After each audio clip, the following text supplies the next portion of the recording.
Hi, I'm Beth Almerini. I'm a non-dual Kabbalistic healer and now a teacher. I began studying this work about 16 years ago. And, I've learned a few things. So I'm very excited to be able to share it. In my civilian life, I'm a hospice nurse and end-of-life doula. And this work really informs that beautifully. So welcome. And I'm really looking forward to this today. Yeah, my name is Tadeja Tabitha Bradaš, and I'm a spiritual healer and a teacher and a therapist, practicing non-dual Kabbalistic healing. I've been involved with NKH for over 10 years, first through my own study and then teacher training and being involved in community and Foundation for Non-Duality that senior teachers and Jason Schulman founded 7 years ago. And I'm very excited for this webinar to happen today, and even more for bringing non-dual Kabbalistic healing to this part of the world, because this webinar is one of the webinars Beth and I are planning to do while gathering the class of non-dual Kabbalistic healing that we hope we will start next year in September here in Slovenia. Beth? Okay. So even though life has been online for a while now, I still kind of find it takes a little more effort to feel connected in a group like this. So I'd really just like to invite you to maybe bring your whole self here, bring your focus and your intention, so that we can all be here together and create a nice strong container. And I would also invite you to try and not check the email and read the text messages. I know that's a thing I do. So if we could just maybe put that away, I think it'll help all of us kind of be here more. And finally, I was going to suggest that we all just sort of look at one another in our little boxes and acknowledge our presence, but a lot of people don't have their video on. So I guess we'll just have to imagine looking at one another and just spending a little time, and it's cool because nobody knows you're looking at them, so you don't have to feel self-conscious. So just welcome each other here.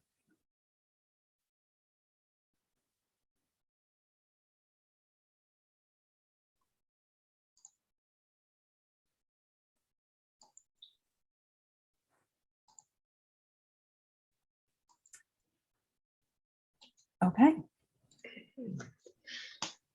Yeah, and I have another idea or request, because from the registrations that I've been following for the last couple of weeks, I realized that there are people here from many different places.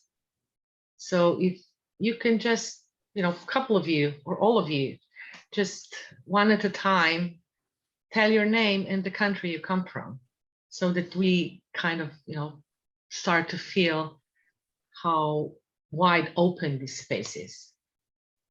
And I'll start with me. I'm Tadeja from Slovenia. Just unmute yourself. And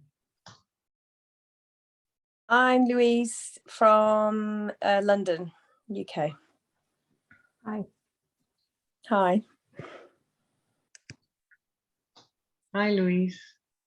Hello. Dominic from Slovenia. Hi, Dominic. Hi. Hi. Hi, I'm Ivana from Belgrade. Ciao, Ivana. Hi. Hi, Ivana. Hi, on this side, we are here, Alia and Danila, but we are temporary without video, so we will join you just audio. But thank you for welcoming us. Oh, thank you. Hi. Hi. Hello. Sorry. Please carry on. Hi, I'm Gregor. I'm from Slovenia. I'm walking in the mountains currently, but I'll be attuned with my hearing, so I'll turn off my video later on. Hi to everybody. Hi. I'm Sheila. I live in New York City, which is the opposite of hiking in the mountains while doing a webinar. Great. I'm Charles from Veridis, UK. Hi, Charles. Hi. Hi, I'm States in Reza Connecticut. from Oops. Slovenia. Okay. There were two. Hello. Oh, No, okay. Yeah, go on. I don't know if you guys are. I'm Irma, Hi, Irma. and I'm walking through a golf course, Oh, and happy to be here. hi. Okay, just take 2 or 3 more. Natasha from Slovenia. Hi. Natasha, hi. Okay. Okay, I think that's it. That's it. Okay. Well, so on we go. So what is awakening? I have to apologize ahead of time if I look like I'm, reading, because I sort of am, just to keep myself centered. So what is awakening and what is kindness? And what do they have to do with each other? Let's begin with awakening. We often think that spiritual awakening is a goal or a thing or something separate from ourselves that exists in some other place. And whatever place that is, it's not in our messy and complex lives. We imagine that awakening is something that we have to work really hard to reach, that it involves arduous spiritual practices like prolonged meditation or chanting or quieting the mind or merging into the oneness of the absolute, some sort of thing that's not our everyday life. But what if awakening is actually something else entirely? What if awakening is actually our birthright and is as simple as becoming what we already are, an imperfect human being? This is kindness itself in action. So let's try and leave some of our preconceptions behind and look at what actually is. And through that, the healing and awakening, which can arise directly from the cultivation of kindness. So how often do we feel separate, alone, disconnected from other people, from life, from the universe? I would say that it happens so often that many of us think that that is just the normal state of being for humans. Then somehow, in cases, we have another experience, an experience of realizing that we are deeply and intimately connected to one another, to the universe, to the nature. And this realization is what awakening is. It is coming out of the trance of believing that we are separate only human beings. We forget that this feeling, this experience of awakening, is also a normal part of being a human. The sense of knowing that we are more than we usually think of ourselves. And once we have an experience like that, there really is no turning back. And I can share a little bit about an experience I had that was like this. I was diving in I don't know, in the night with a beautiful full moon, and went down to like 40 feet underwater. And something made me just look up while I was sitting on the bottom, and you could see the moon, you could see everything. And all of a sudden, it was like I was there, but not. Okay. I could feel the water just going for miles. I could feel the sand. I could feel the moon. It was one of those experiences that you just never forget. And this too, again, is a normal part of everyday life. I don't know, has anyone else had this sort of an experience ever? Yeah, raise your hand, maybe. So I'm not the only one. Okay, good. I don't know, maybe we can listen to one or two. Who would like to share? Oh, I'm happy to share. oh, thank you, Louise. It was actually in water as well. And I was sailing with friends and sat on the front of the boat.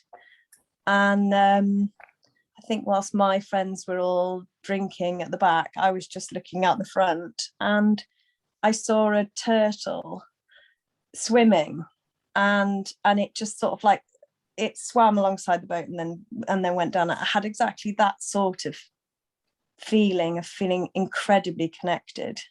And when I told them all that I'd seen the turtle, they were like, no, you didn't, obviously. And I was just like, I did. And also I felt so connected to sort of, like you say, everything. Mm-hmm. And nature in that moment. And it was a very grand feeling. Yeah, it is. It is. Anyone else? In my special place in nature, it's on a river in some woodland. Actually, the road is only 10 meters away, but you would never know. And there's a very special sound when you sit very still and just listen and go beneath the depth of the roar of the water. There's another sound which you hear. And for me, that's like hearing the center of the earth. It is quite incredible. Mm. It's interesting that a lot of these experiences seem to happen around water. I don't know, has anybody had one of these that wasn't water related, or is that it? Is that what we all need, is just to go get down by the water?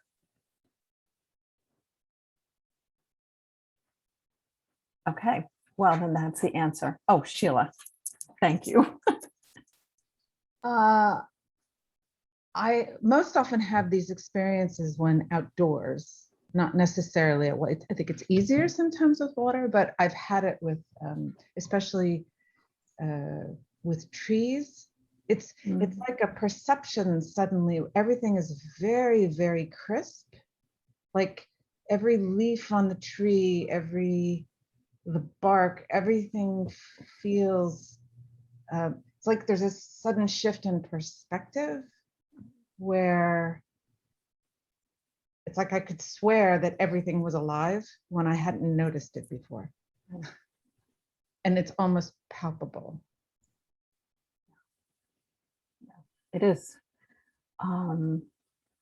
So now we realize that awakening to our most authentic, whole, and true selves is actually the most natural thing that we do, because it is our true nature. And just as a little aside, today and I are deliberately using the term awakening and not talking about an awakened moment or the awakened or enlightened self, because that would imply, again, that this is something we aim for and reach for. And once we get there, okay, we're all good. We're awakened. But no, that's not what we're talking about. We're talking about a process. It's an ongoing process and sort of a constant,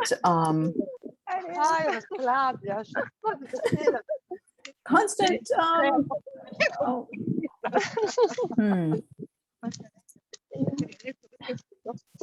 Let me check yeah, someone. maybe you can Yeah, mute. mute. Maybe I can mute them.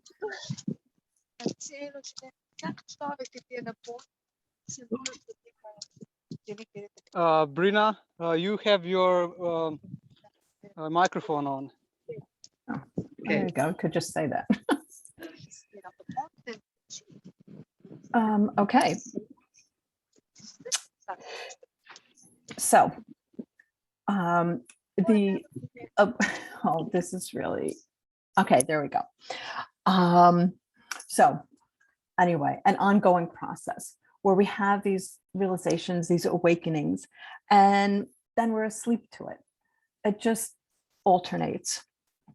So the awakening wholeness of reality, if you'd like to call it that, calls to us. And we experience it as a yearning or a knowing. And we want to feel happier, to feel fulfilled, to be on our path and know who we are. We want to feel real, to know the truth, open our hearts, to be compassionate, and to live fully, including all the obstacles we encounter along the way. So again, we usually realize this through having had a sacred, spiritual, or mystical experience where we transcend our everyday lives. It can happen spontaneously, or it can happen through the work of some spiritual matter. It doesn't matter, really. So this feeling can sometimes last for days or hours or months, or, you know, in the case of some of us, minutes. We take what we can get. And eventually it doesn't. And we return to old patterns or feelings. But the thing is, from that moment, we try to return to it. We try to replicate the conditions that brought us to that awakening moment. So we look for a teacher, maybe we leave for an ashram or a vision quest or pill.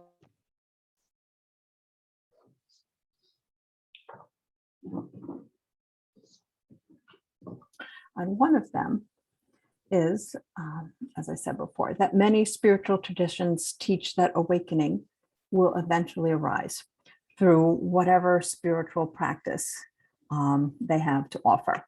Meditation, fasting, silencing the mind, or all these things, as if awakening was something out there that only these practices can bring us to. The idea behind this is that to reach awakening or enlightenment, we need to eradicate and get rid of the thoughts that circulate through the mind of our personal selves, or everyday selves, and transcend or eradicate the ego somehow. So this is great if you're up for leaving your life and everything you know, including an awareness of your own self, behind and living in a monastery or an ashram or wandering the Himalayas, to have a quiet space, to be separate from the world and focus only on practicing.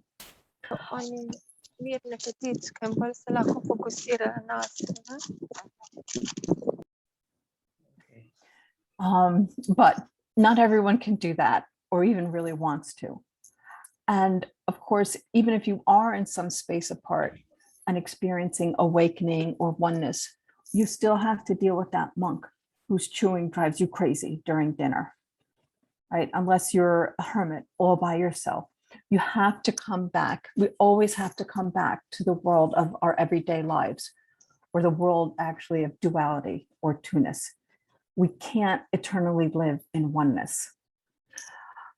So people, you know, like us, I guess, who can't go on an eternal retreat are looking for a way to be awakening here, in the midst of our everyday lives that include work and finances and families and, you know, rowdy puppies and floods and all the things that humans need to deal with. So if that's going to work, we need to find a different paradigm, some other way than going on eternal retreat and leaving the world behind. Tadeja? Yeah.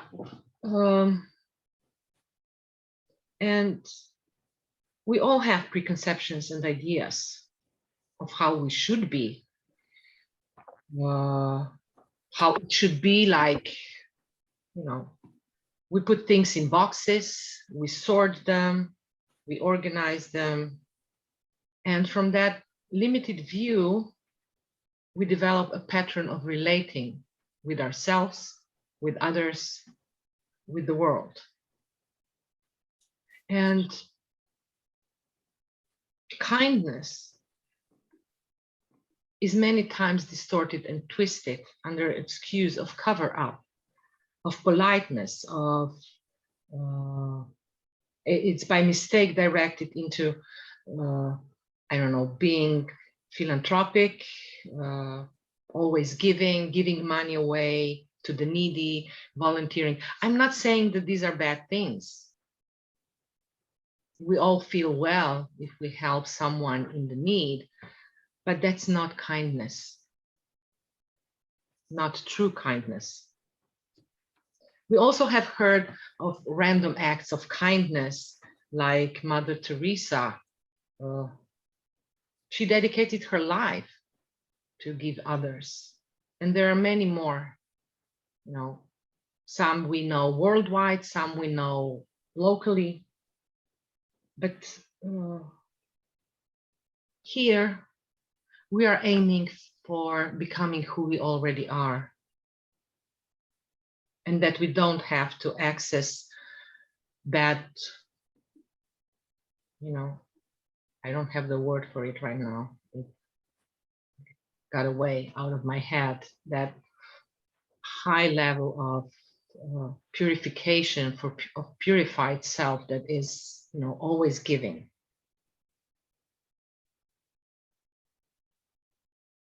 Well,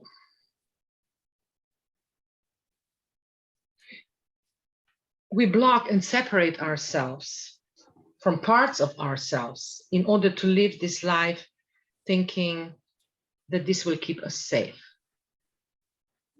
And the problem is that a lot of systems that we have in place for this purpose are developed by us.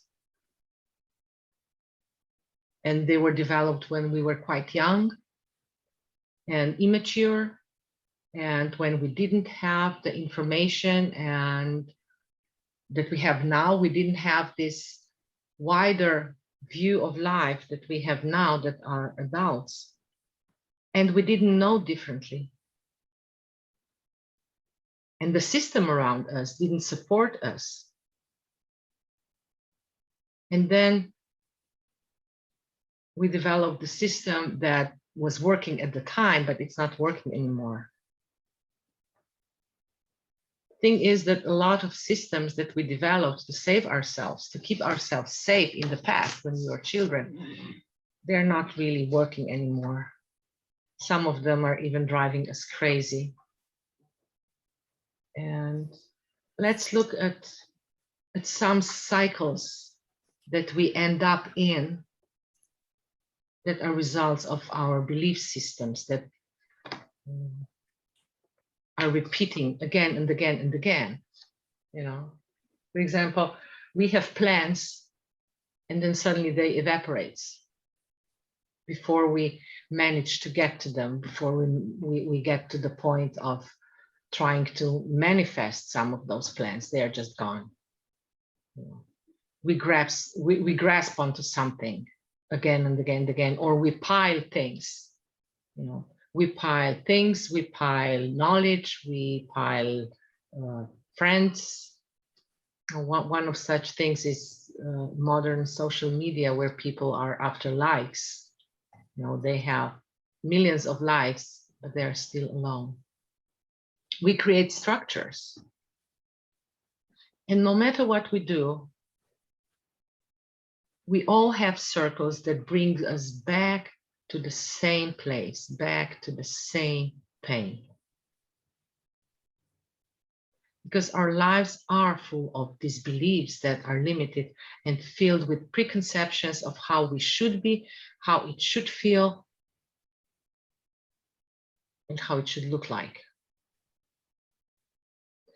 We are simply trying to be someone who we are not, and this is not kind.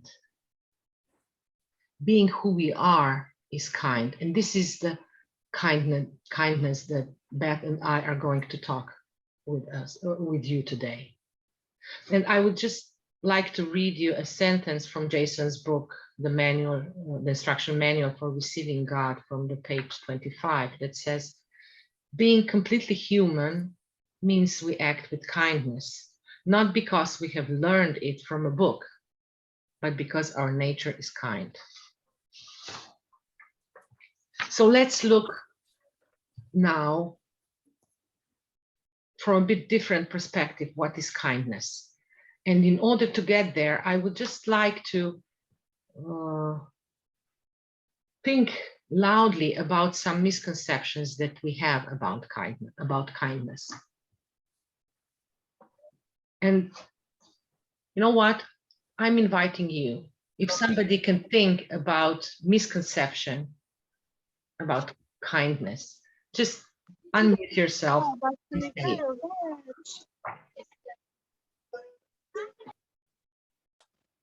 So what do you think? What is misconception about kindness? Can you think about one? I could say that and you never say no to people. That's a good one. Thank you. Anyone else? Yeah, I might say, like, thinking that it has to cost you. Interesting. Yeah. One or two more.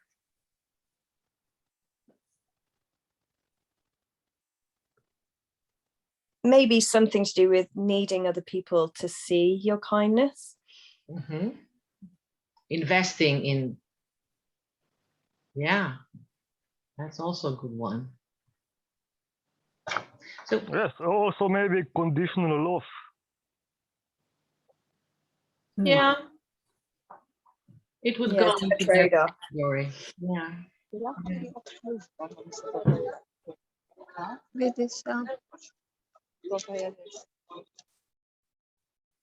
Yeah. So let me read a couple of them that I have written down. Being sweet to everyone. Always finding something positive in a situation, like, silver lining in whatever happens. Everlasting giving. Being always generous.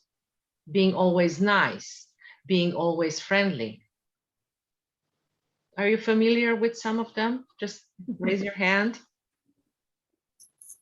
Yeah.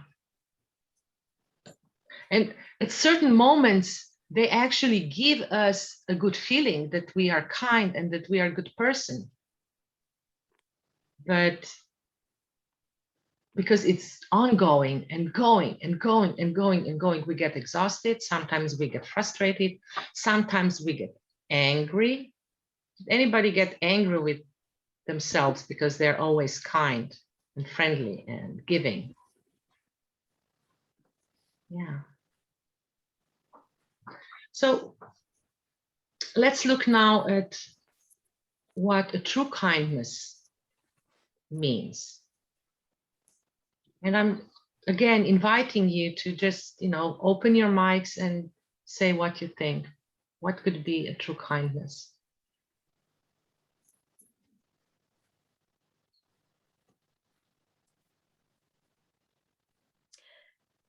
Being kind to yourself.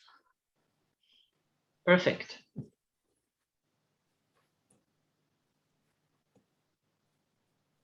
How about being honest? Yeah. Maybe being gentle. Definitely. Yeah. taking responsibility for our thoughts, our feelings, and our actions. Inclusiveness, being conscious about our actions, being in relationship with what actually is, being with the truth. Well, I'm aware that some of these terms might seem even abstract to you.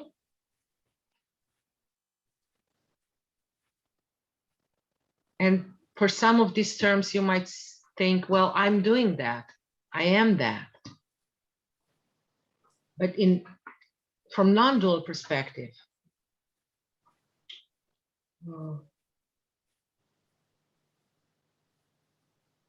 it's like what Ved was talking about at the beginning, this moment of spontaneous moment of awakening. When you're just there and everything is there, you don't filter, you don't say, oh, this is good, oh, this is bad, oh, this is light, oh, this is light, this is dark. This is being with the truth. This means you're kind to yourself. And in order to understand kindness, it's also very important to talk about what is the opposite of kindness. Do you have any ideas what would be the opposite of kindness? Again, you can just open your mics and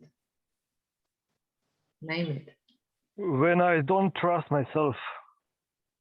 Mm. And what do you do when you don't trust yourself?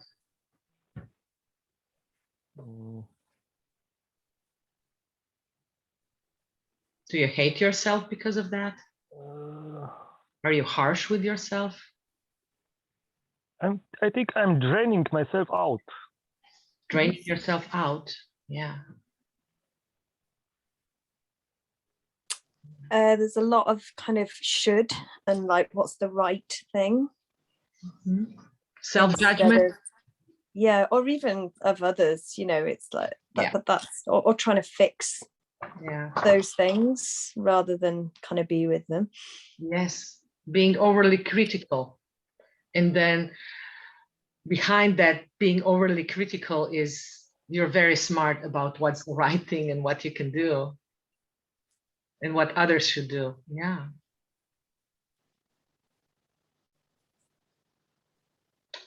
Harshness is definitely opposite of kindness. I should have this or that, and if I don't, cruelty.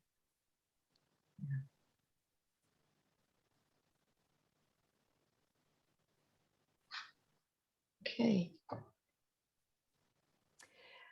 Okay. Oh, sorry. Yeah, I'm giving it to you. Oh, you are? Okay, Yeah. good. So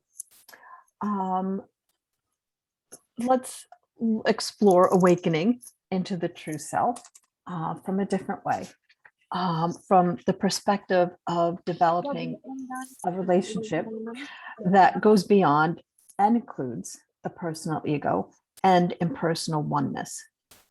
How are awakening or being God realized and healing the mind, body, and spirit the same thing? When we stop aiming for becoming something in the image of our preconceptions and ideas, when we stop struggling to become pure and untouchable, we actually step on the path of true awakening, the path of true healing. True healings is about becoming more touchable and more relatable. It is not about reaching some state of bliss when there is no pain and suffering. It is about being with our pain and suffering, being kind to ourselves with that pain and suffering. It means, again, to be completely human, to let everything in, let it all be there, and be able to relate to it with the kindness that we all deserve.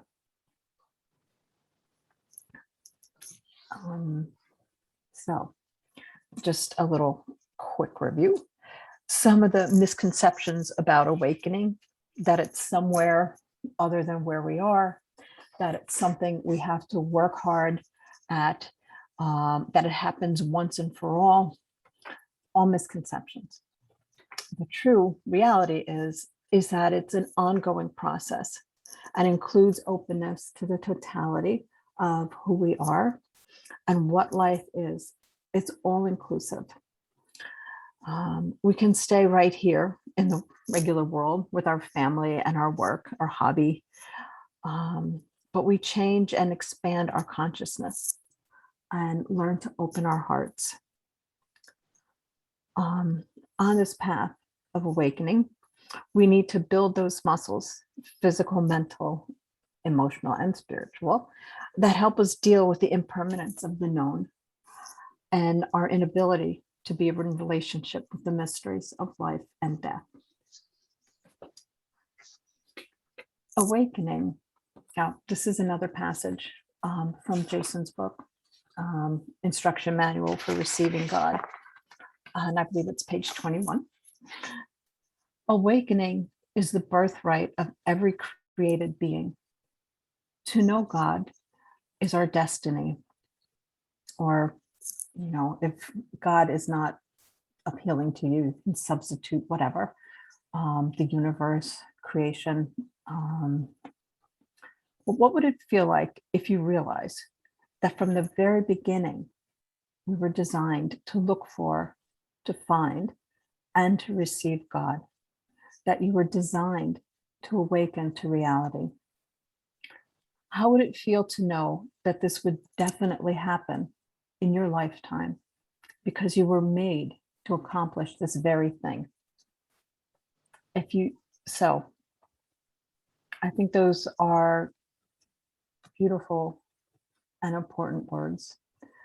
And why don't we try a meditation to kind of help, integrate them, bring them into ourselves a little bit more. So just get comfortable. I guess even if you're walking in the woods or the mountains, find some comfortable spot. And if you can, maybe close your eyes and just listen, just hear this passage, that awakening is my birthright. So just sit silently and breathe for a few minutes.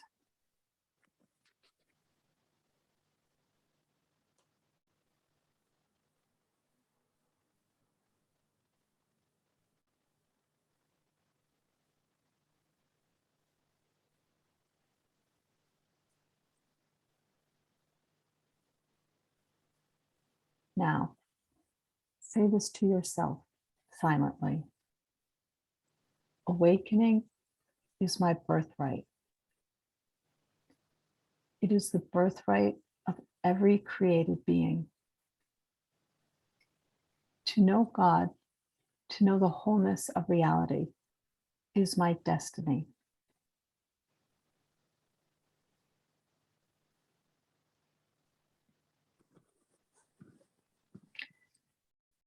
I am designed, made to look for, find, and to receive God, to awaken to reality.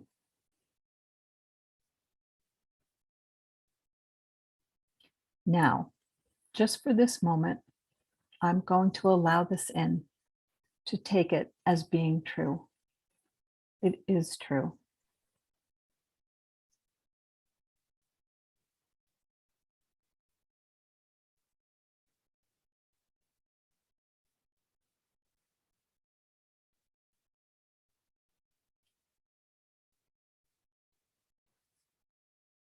Now, as you let yourself feel this and take it in, many things will drop away. These are the things you no longer need. Try to let them go.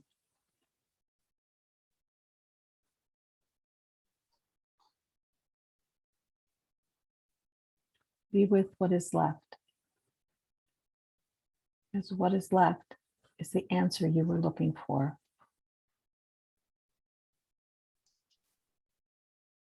And the reason you were born. Just be there for a few minutes and take it in.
And so very gently, just bring yourself back to this place, to wherever it is that you are.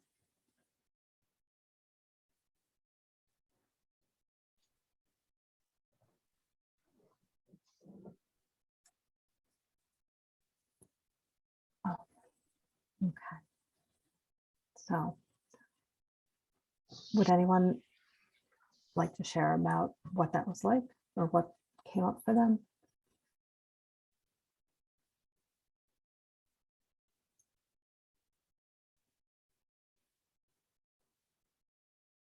Just open your mic and. Oh, yeah.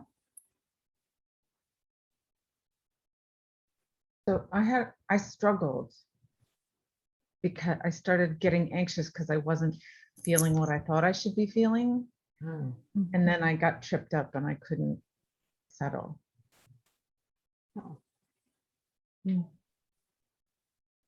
That's an interesting one. It's actually right on the spot what we talked about, how many shoulds we have in life. How many preconceptions we have about yeah, what we should be feeling or what it should look like. So just a second, Dominique. Yeah. So, what did you feel, Sheila? Like I was getting it wrong. Oh, yeah. What's the beginning? Something, can you read the first sentence again? Sure. Awakening is my birthright. The next sentence. Awakening is my birthright. It is the birthright of every created being. And to know God, to know the wholeness of reality is my destiny. I think that's when I started tripping up. And then after, like, because then I started arguing. I did, because I was like, but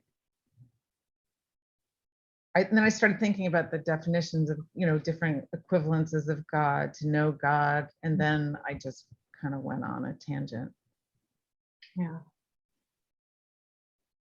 So maybe next time don't use word God, just use word, life or reality or universe, whatever is closer to you and has less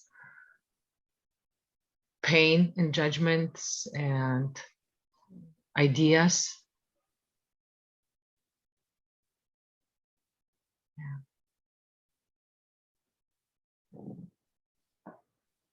So Dominique, you wanted to share as well.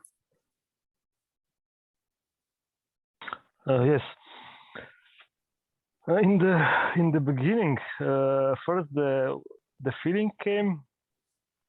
It was like, oh my God, I already arrived. I don't have to arrive somewhere. But then the man came up, and it was like processing. What I am talking, what I am feeling. What kind of feeling is this? Is it something new to me, or you know? But in the beginning, it was like wow.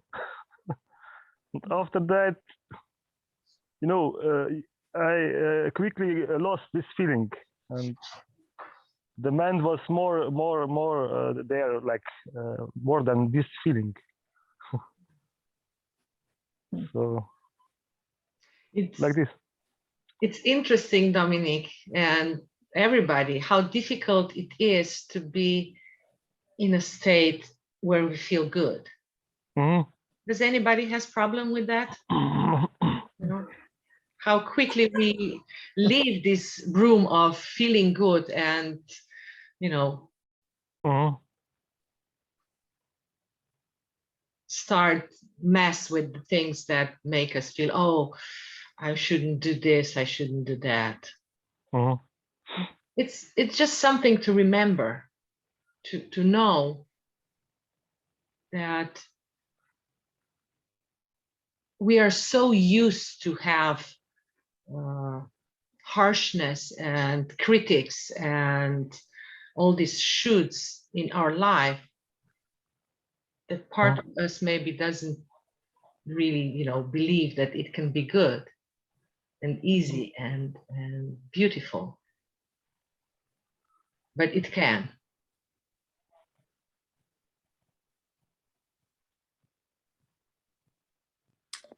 I started because you said sort of every being, I started thinking about my dog and how she was. There's a big part of her that's very clearly connected, and another part that's not, because she is both very sweet and kind of angry. And I sort of realized that I may be slightly better at, instead of thinking about my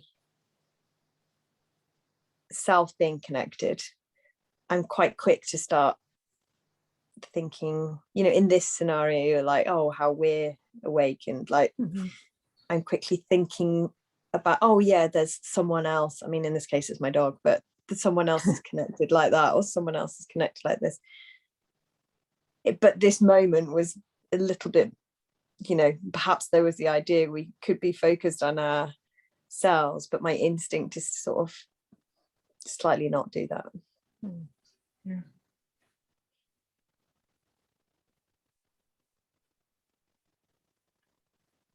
So it doesn't apply to you? I suppose perhaps in this moment, my mind was just wandering. It does apply, and I actually have had, you know, those experiences, but it was quickly wandering to how other people are connected, or I might not be using the right words, but you know, that's, I have a tendency, I think, to do that.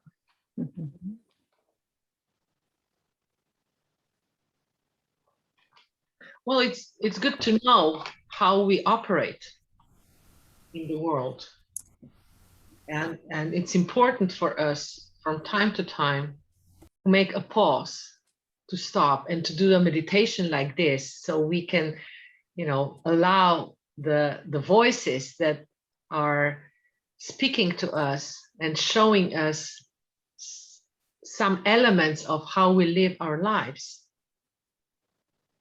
Yeah. Because when we know those elements, we can relate to them. Yeah. And we can be kind to them.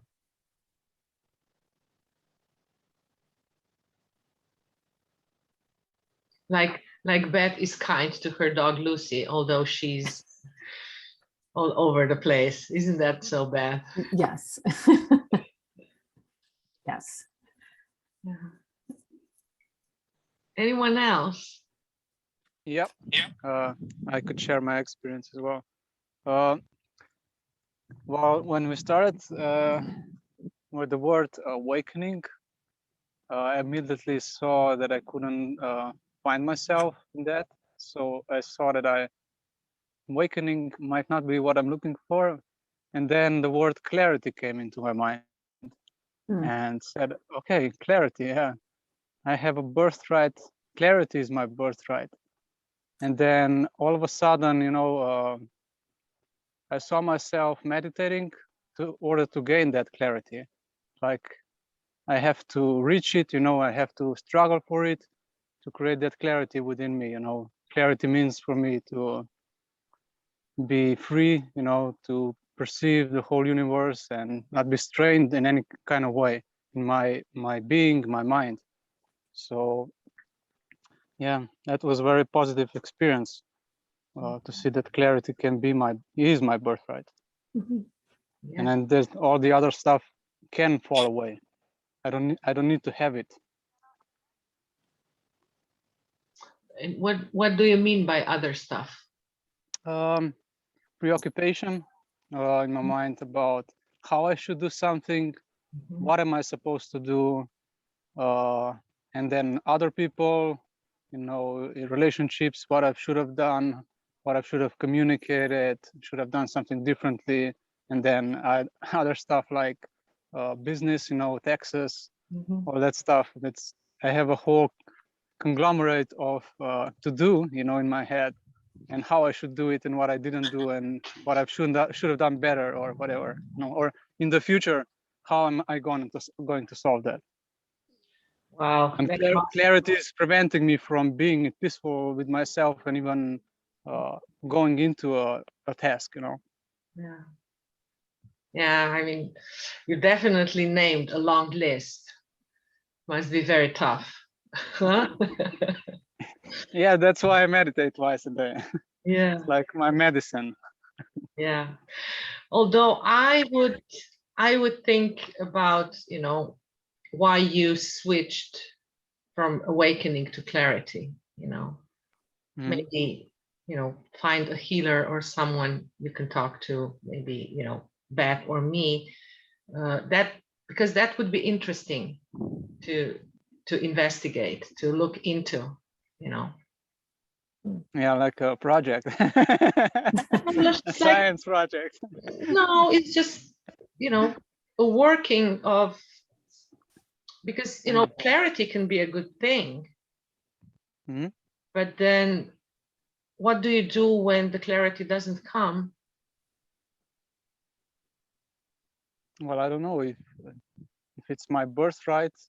I don't know how it will be in the future. It's only the how I felt and how I sensed myself within my body and my mind when we did this exercise. So I have no idea of how this will implement in my future endeavors, you know, when I'm caught in not knowing what to do, you know, or just being under stress, or tension in any way. Yeah. It's good to be awake to that, that this can happen, you know, that you can see how clarity can bring stuff in your life, you know, some peace, some direction, some power. And at the same time, that there are moments where you will not be able to get this clarity, and still staying here, staying kind to yourself, staying kind to the world that didn't bring you the clarity. It's important. Does that make sense? Yeah, it does. Yeah. Good. Thanks for sharing. Welcome. Thank you. Do we take one or two more, Beth? Yes. Anybody else wants to say something?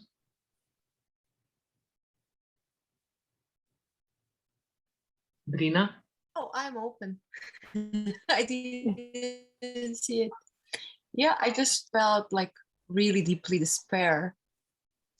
I just felt a lot of despair. And it felt like a hole. And I was just researching it, feeling it, allowing it. And I felt lost. Just that. In the meditation. Yeah. How was that? How was feeling lost like? Like lost in a hole.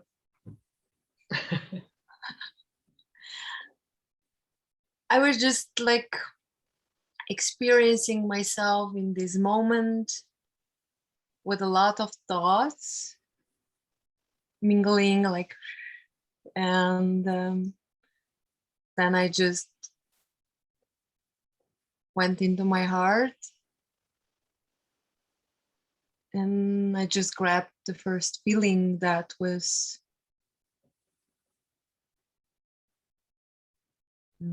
able to be grabbed. And I never before felt so much despair. And I just dived into it and I allowed it to be felt. Yeah. Was it good for you that you allowed yourself to feel that despair? Yeah. Yeah, it was because it made me feel really fragile and my mind could not do anything to make it easier. And at the end, because of this allowance, came a relief.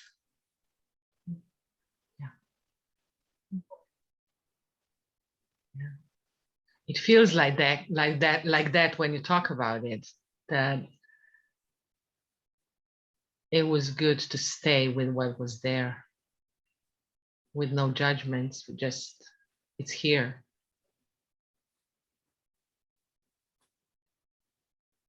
Yeah, I feel almost like tears. Yes, it is. It is a very tender moment.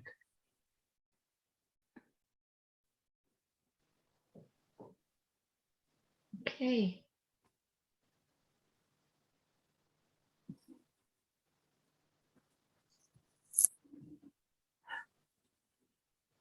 Okay, Beth.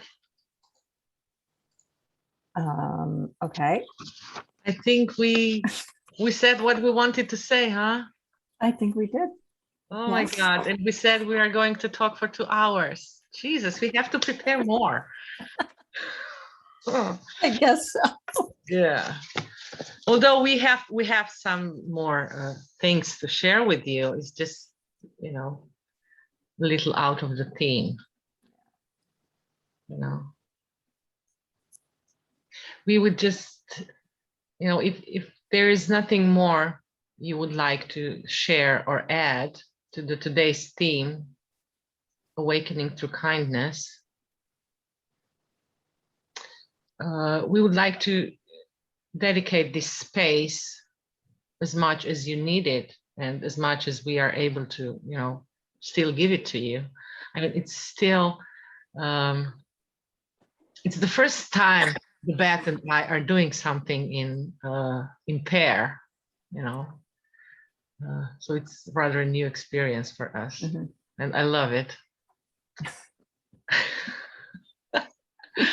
But what we also would like to talk with you today is about non-dual Kabbalistic healing training coming to Europe. And this is the opportunity for you to ask some questions, for us to give you some answers. You know, and there is no limits. I just said to Beth before we all started, we met 1 hour earlier, and I said, well, I will tell them that they can ask me anything they want, and then I'll decide whether I answer or not. So this is the moment.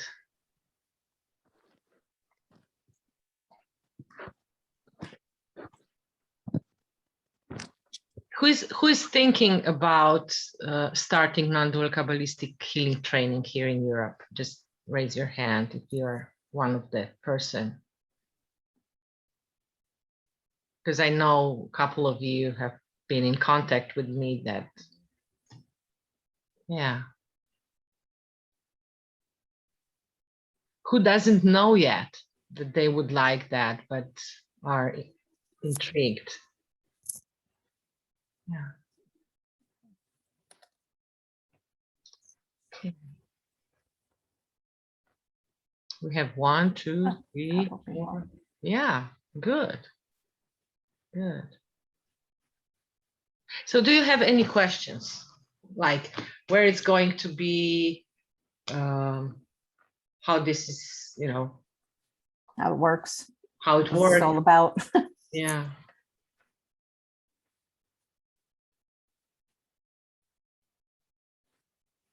Oh my God, Beth. We have I don't know. What do we do when, you know what, we're going to have to plant people next time, I think, for to answer questions.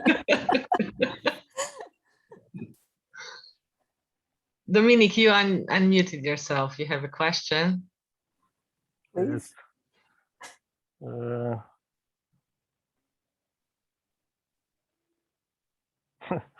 I really prepared for something like that? Mm-hmm. I didn't hear that. You are not prepared? Am I really prepared for something like that? Oh, yeah. I can understand the question. And, that's for all. Because I had people asking me, but how much this costs? And I said, you know what? Just send us your application first, because this is the sign of you are interested and the opportunity for us to meet with you and talk with you and figure out together whether you are prepared for such work or not. It's a process. This non-dual Kabbalistic healing is not something you apply like, a driving course or a dancing course. It's a path that will change your life deeply. And that's why Beth and I want to make sure that people that come to training are ready for that. Are ready really. for that. Yeah. And I know of some of my colleagues that did the training with Jason. I know particularly one person that Jason declined, I think 3 times before he allowed them to come to the training. And they were very upset about it. But at the end, they realized it was the best thing that happened to them, being, rejected once, twice, 3 times, and then accepted. It was important for them to go through that process, to wait another year and then one more and one more. So it's a good question, Dominique. And it's a question that, you shouldn't look for the answers on your own, but speak to us.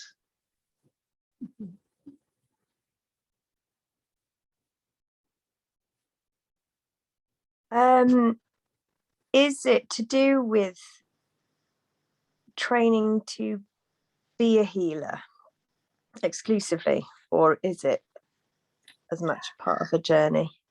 It's part of a journey, really.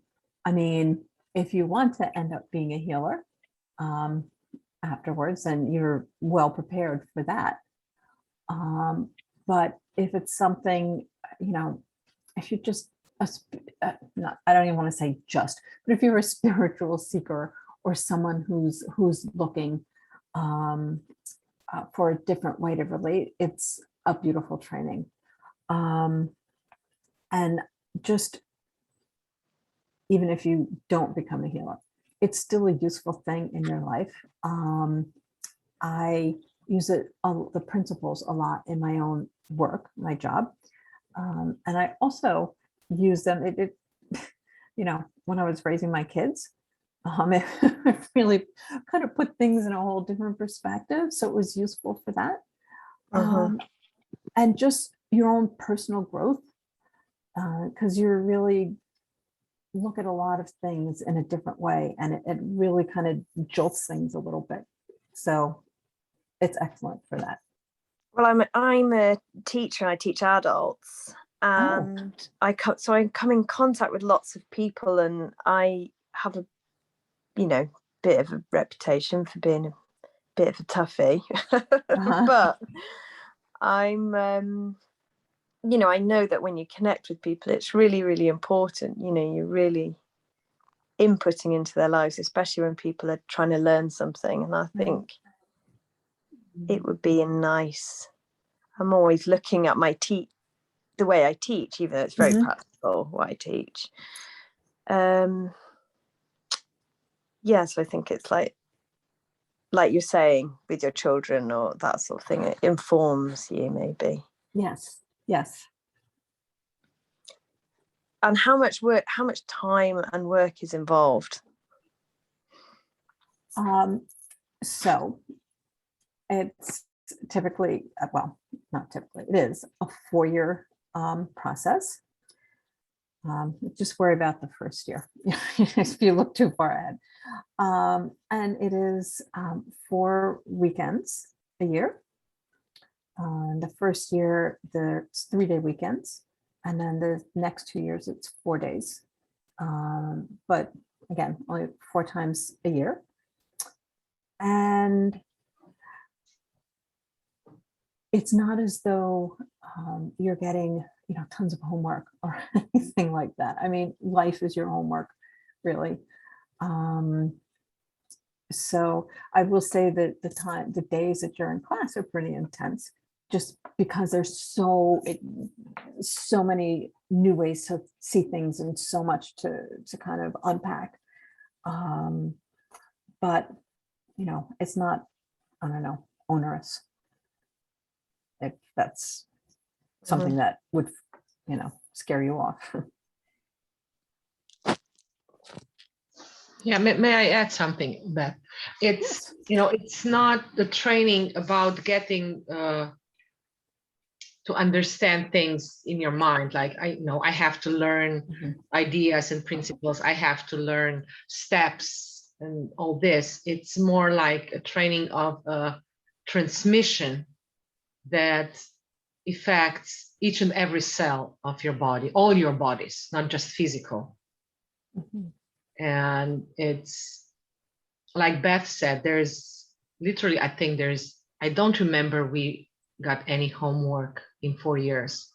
Jason would say from time to time, read this or read that, but it was never checked up whether this was done or not. And I personally had some issues with writing down everything, because I have to remember everything from my, school years experience. And by the end of the 3rd year, I realized I don't really have to write down things, because I received them on a different level.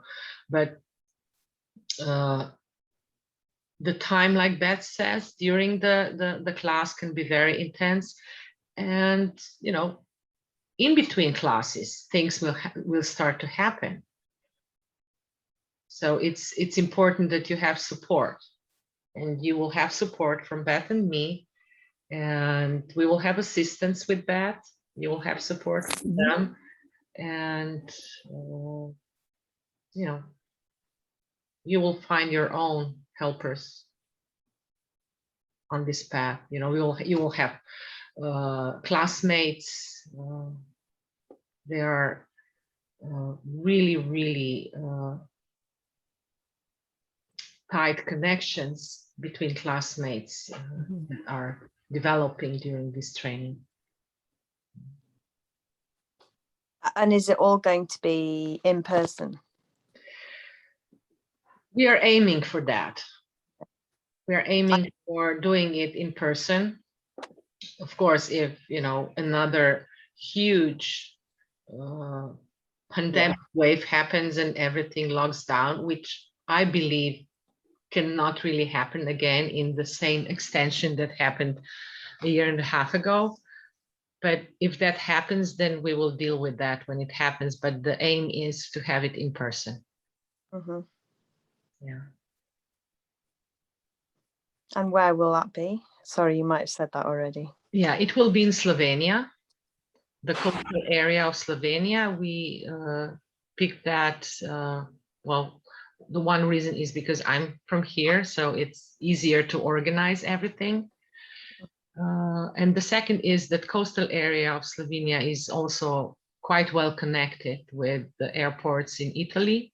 Not so much with Slovenian airport, but you know, there's Trieste very close. There's Venice Airport International very close. Treviso International Airport very close. And with shuttle, it's easy to access. It's like, you know, 20 minutes, 30 minutes drive from the Trieste Airport to Slovenian coast.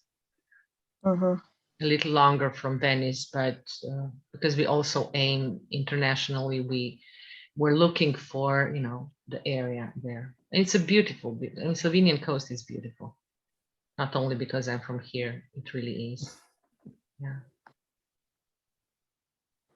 And it's also price, you know, prices are a bit lower than some other areas in Europe. Mhm.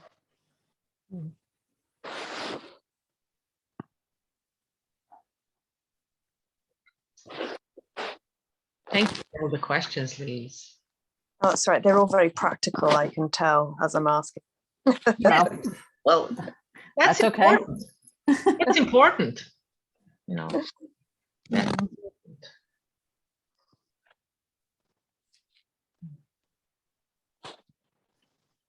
It's like what Beth taught today, you know, it's part of everyday life, you know. Mhm. And if we don't do that, what the fuck are we talking about then, you know? It's important. All these practical things are important. Although, you know, we were just talking, Beth, can I share about, you know, Yes, of people course. asking how much it costs? We don't like to share the price before we meet someone in person, one-on-one, because there are two possible, you know, things that get in a different direction. And one is, you know, someone might not decide for this training because when they hear about the costs and they say, oh my God, I cannot afford this, they might not apply, but we want to apply them. And, you know, if they have financial difficulties, we want to talk with them. And we had one case already when somebody wanted to apply and it felt like they are just looking for something affordable. They were not really interested in the, you know, content of the training. So this is also the case that we don't want. We really want to meet with you first, and then everything else can be, you know, talked through.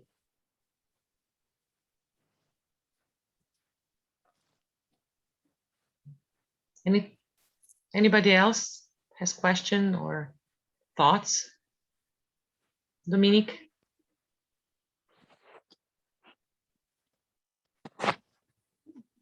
Yes, one more.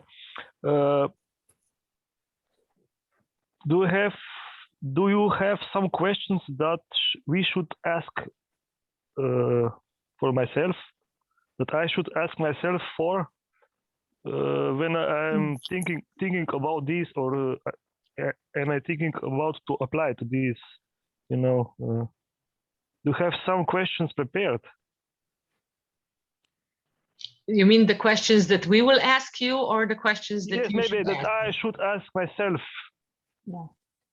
about this. You know, if I'm like prepared for this to do this work, to do this 4-year education.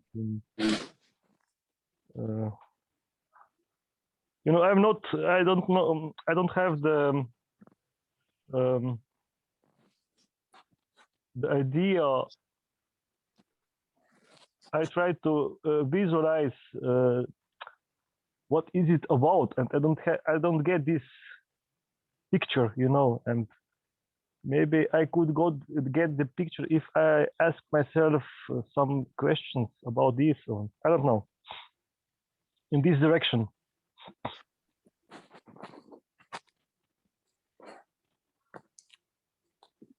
You want to go, Beth? Or I'm thinking. I mean, really? Yeah, just are you looking for something? Are you looking for a change or a new way of looking at things? It's not about like, oh, have I had enough, you know, am I spiritual enough, or have I had enough training in that? No, it's more about, are you looking for something? That's, I think, the question, really. And you know what? We'll have some more of these webinars, and you know, we will be improving and with everyone, and you'll learn a little bit more about the whole process with each one. So I would say that keep coming and see if it still interests you. And yeah. Okay. This is enough for me. Thank you. Oh, you're welcome. and also, you know, we just started our website, nkheurope.com, and we plan to, you know, post some articles and of course all the videos of our webinars, and just keep coming to the website and read the stuff on the website and allow yourself to be curious, to be intrigued, and then write to us. I'm kind of. Thank you. Okay, go on, Charles. I was uncertain whether I would arrive today, and I'm sitting here curious about my internal process, about whether I might want to have a conversation about joining the program. So that's something I will continue by myself, and who knows. But it's an interesting dialogue. But two very specific but different questions. One is that the program that you will be teaching, is this the core NKH program as Jason would have taught it? Yes. Yep. Yeah. Yes. Good. We were granted permission to teach from Jason. We both did the basic NKH training, teacher training, and a lot of other advanced trainings as well to get to this point. Yeah, that's kind of what I'd imagined today, but it's just wanted looking for confirmation of that. And a very practical question: where the location where the program will be held? What is the nature of the facility where you do this? Yeah, this is going to be a hotel. Okay. It's a rather small hotel in Slovenian coast in Strunjan. It's a small bay actually that is private. I mean, we will not have the whole hotel for ourselves, but there is a huge part of the hotel, very pleasant to be there. Rooms can be rented in hotel. They have apartments that can be rented. And there is, because this is the tourist area, there is a lot of private apartments and Airbnbs and things like that for people to stay. But it will be in hotel. We rented the hall. We will have lunch together in that hotel, and a lot of places for spending, you know, free time with each other in the evenings, you know, going to town. In September, in early September, there's still possibility to swim in the sea. And when we have class in June, it's very nice. Yeah. So that leads me to another question. So two of the teaching periods would be September and June. What would the other two be then? September, December, March, and June. Actually, the first two, we've just decided about dates yesterday with Beth, because we had two different options. So the dates will be published on our website very soon, but I can share them with you now. Okay, I don't need to put. No, I was just looking for generality, but maybe other people would like to know them specifically. Yeah, it's September, early November, March, and June. These are the dates for the first year. Yeah. So the first and second class are rather close, but that's because we couldn't get reservation in the hotel later in November. But then the idea was to have like 3 months time between one and the second class. I get you. Yeah, so you don't have the long traditional school break that you would get in other trainings. No. No. That's okay. I'm just curious to know. It helps my mental mindset as I reflect upon it. Okay. Good.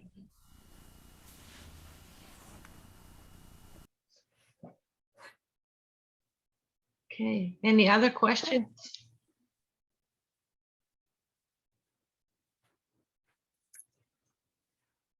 Okay. Well, thank you all for coming and for giving us the chance to share this with you. I hope that it was helpful and that you've come away with something, new understanding, new things to think about. And hopefully you'll come to another one if you're interested. And if you have any questions or anything about what we've covered, or if something's coming up for you, please feel free to reach out.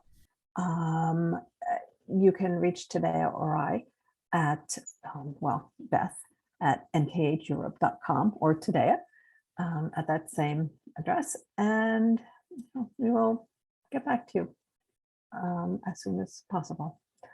So thank you, everyone. And Yeah. reserve November 13. This is the dates of our next webinar. Yes. You will be invited. It will be published on our website. Okay. All right. So Thank you. thank you for being here. Bye. Thank you. Thank you. Thank you for the great time. Thank you. Bye bye.